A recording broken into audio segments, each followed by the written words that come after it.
Our last award tonight also goes for courageous reporting from Syria, for a gripping series of reports that gave us a glimpse into, as we know, a largely closed country.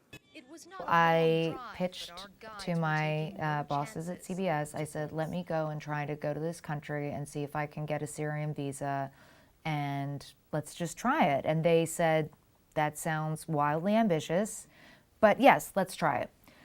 I was able to get the visa. The producer who I would have been working with was not, because I was sort of playing the role of like hippie backpacker. So when I got the visa and he didn't, there was a sort of agonizing, well, do we just not do the trip? And I was like, yeah, no, we're going to do the trip. It just means it's not going to look as good because I'm going to have to shoot it. So I took a very small, just like a point and shoot camera and a bunch of memory cards.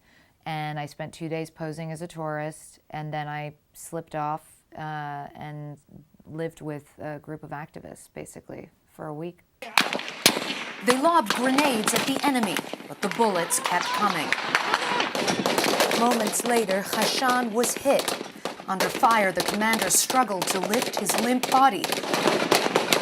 Other men joined to help before beating a hasty retreat. They tried to reclaim this checkpoint. They haven't been able to do it yet, and now there is a casualty. Someone has been hurt very badly. They're trying to take him to a hospital. By the time they got him there, Hashan was dead. Conflict zones are incredibly dangerous places, and they are best explored with people who have a lot more experience than you. I think a lot of people think it's cool, and they think it's glamorous, and they don't realize that it's actually incredibly frightening and incredibly challenging. I know people who thought they wanted to do this work, and then they go into a situation like that, and they have a total breakdown. It's not for them. And by the way, that's a normal reaction. That's 95% of humanity is like, yes, I'll have none of that, thank you. That's crazy. Why would you ever want to put yourself in that position? After a certain point, we were blindfolded to protect the location of the safe house where we would find members of the Free Syrian Army. The commander spoke off camera for his own security. He told us, we are fighting those who have made our children orphans and our wives widows. I've been really impressed with your ability to ask follow-ups in tough situations from people who are pretty intimidating. Yeah. How do you do that when you're interviewing a group of heavily armed militants? Are you not scared that by turning this into an armed conflict, civilians may be hurt? I have a pretty straightforward approach with whoever it is that I'm interviewing.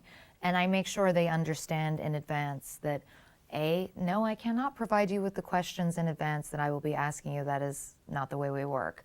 B, you can be sure they will be hard questions. But C, I will treat you with respect, and I will allow you to get your point across. We did not choose to go to war, the commander said. It was imposed upon us to protect our people and our honor. And in my experience, even when you're dealing with jihadis, there seems to be a receptiveness to that because ultimately it's fair.